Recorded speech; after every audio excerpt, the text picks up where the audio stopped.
Hello students, today we are going to learn about decimals.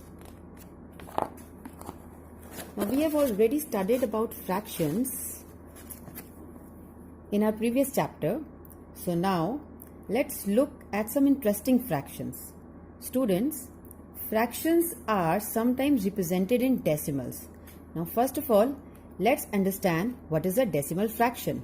Now a fraction in which the denominator is 10, 100, 1000 is called a decimal fraction. For example, 1 upon 10, 14 upon 100, 35 upon 1000 are the examples of decimal fractions. Now students, these decimal fractions can be represented in another form. Let's see how. Now let's take the first fraction 1 upon 10. Now this 1 upon 10 can be written as 0.1. The next fraction 14 upon 100 can be written as 0.14. The third fraction 35 upon 1000 can be written as 0.035. Now students, these three numbers 0.1, 0.14, 0.035 are the examples of decimal numbers. So these are the decimal numbers in which this point represents and is called a decimal point. Now let's understand more about decimals. Now imagine we have a rectangle that represents one whole. So this is one whole. Now if we divide it into 10 equal sized rectangles, we will have 10 parts of 1, or we can say that each part represents 1/10. We can write 10th as 1 upon 10, and we know the fraction which has 10 as denominator is a decimal fraction. It can also be represented as a decimal number 0.1, in which this point represents a decimal point. So this one part represents 1/10 part of this whole rectangle. Now if I shade two parts in total,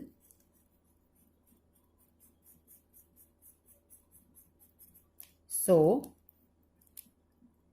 this represents 2 upon 10, which is also called 2/10, and we can also represent 2/10 as 0.2. And here also this point represents decimal point. Now if I shade 3 more parts, I have 5 shaded parts. So these 5 shaded parts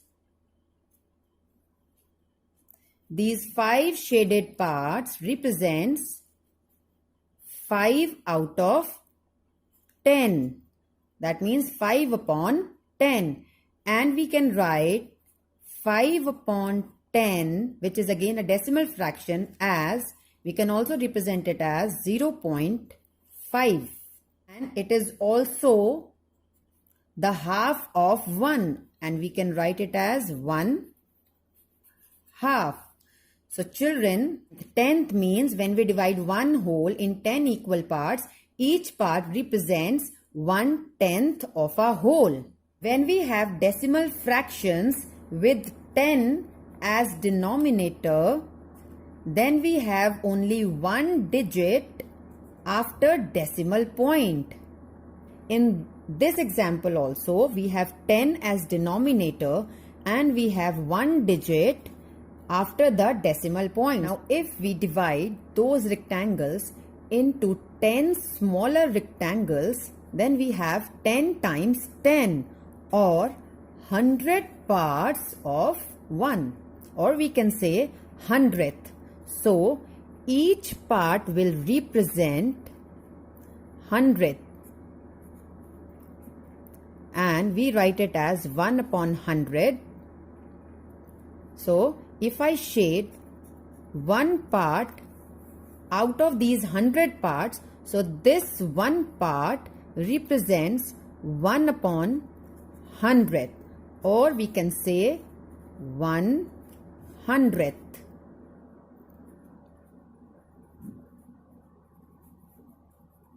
As we know that 1 upon 100th is a decimal fraction which can also be represented as decimal number 0.01. I have shaded few more parts. Now I have shaded 18 parts in total. So the fraction of the shaded part becomes 18 upon 100, which is again a decimal fraction, and we can represent it as a decimal number 0.18. When we have a decimal fraction with 100 in denominator, then we have 2 digits after the decimal point. Now let's understand about thousandth. Now further dividing those 100 rectangles into 10 smaller rectangles, we will get 10 times 100. That means we have divided those 100 rectangles into 10 smaller units. So we can say that we have got the 1000 parts out of one whole. And if I shade this one part, so this one part represents 1 upon 1000 rectangles that we have got. And this is called thousandth.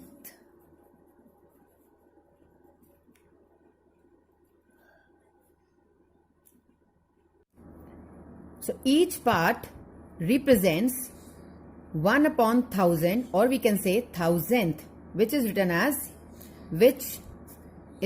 1 upon 1000, and we can also represent it as a decimal number 0.001.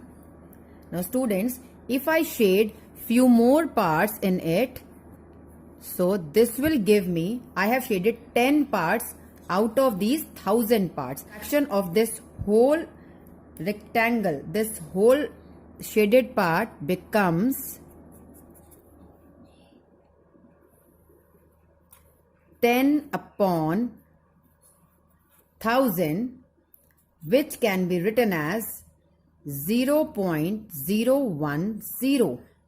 When we have a decimal fraction with 1000 as its denominator, then in that case we have 3 digits after the decimal point. As we can see here also, when we have 1000 in the denominator part, then we have 3 digits after the decimal point. So students, now we can say that 10th represents one part out of 10, which can be represented as 0.1 in the decimal form. 100th represents 1 out of 100 parts, which can also be represented as 0.01, and 1000th can be written as 1 out of 1000 parts, which can also be represented and written as 0.001.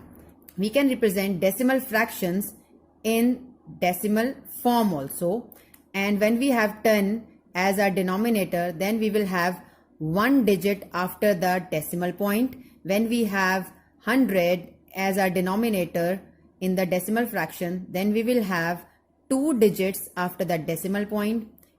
And when we'll have 1000 as our denominator in our decimal fraction, then we'll have 3 digits after the decimal point.